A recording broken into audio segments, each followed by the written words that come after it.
ఎట్టకేలకే కేంద్ర విద్యాశాఖ మంత్రి ధర్మేంద్ర ప్రధాన్ తన పదవికి రాజీనామా చేయడం జరిగింది. రాజీనామా లేఖలో విద్యార్థుల యొక్క అభిప్రాయాన్ని గౌరవిస్తూ వారి అభిప్రాయానికి అనుగుణంగా నేను రాజీనామా చేస్తున్నానని చెప్పడం జరిగింది. భవిష్యత్తు అనేది యువతపై ఆధారపడ్డది కాబట్టి అందుకు నేను రాజీనామా చేస్తున్నానని వారు చెప్పడం జరిగింది.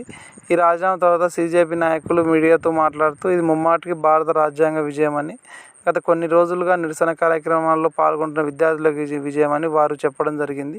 అయితే 2 రోజుల క్రితం జరిగిన చర్చల్లో ఒకసారి చూస్తే సీజేపీ పార్టీ ప్రభుత్వం ముందు 3 డిమాండ్లు పెట్టడం జరిగింది. అందులో మొదటి, ధర్మేంద్ర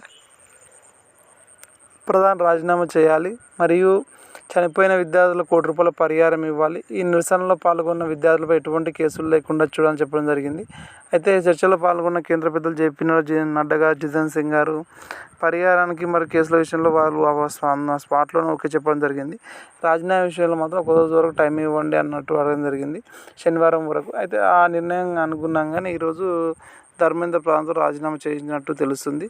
అయితే మొదటి నుంచి కొంచెం రాజీనామా విషయంలో బీజేపీ కొద్దిగా వెనకడుగు వేసినట్టు తెలుస్తుంది. కాబట్టి మొదట రాజధాని కొన్ని డెవలప్మెంట్లు గమనిస్తే నేషనల్ టెస్టింగ్ ఏజెన్సీలో ఉన్న అధికారులపై సస్పెండ్ వేసినట్టు తెలుస్తుంది.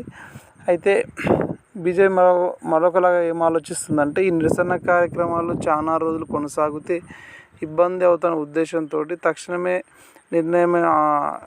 రాజీనామా విషయం నిర్ణయం తీసుకుంటే ఈ నిరసన కార్యక్రమాలు ఆగిపోతాయనే ఉద్దేశంతో బీజేపీ ప్రభుత్వం కూడా ఈ రాజీనామాకు ఓకే అన్నట్టు తెలుస్తుంది. అయితే ఇటీవల కూడా చాలామంది సెలబ్రిటీస్లు కూడా ఈ స్టూడెంట్ల యొక్క నిరసనకు మోరల్గా సపోర్ట్ చేస్తున్నారు.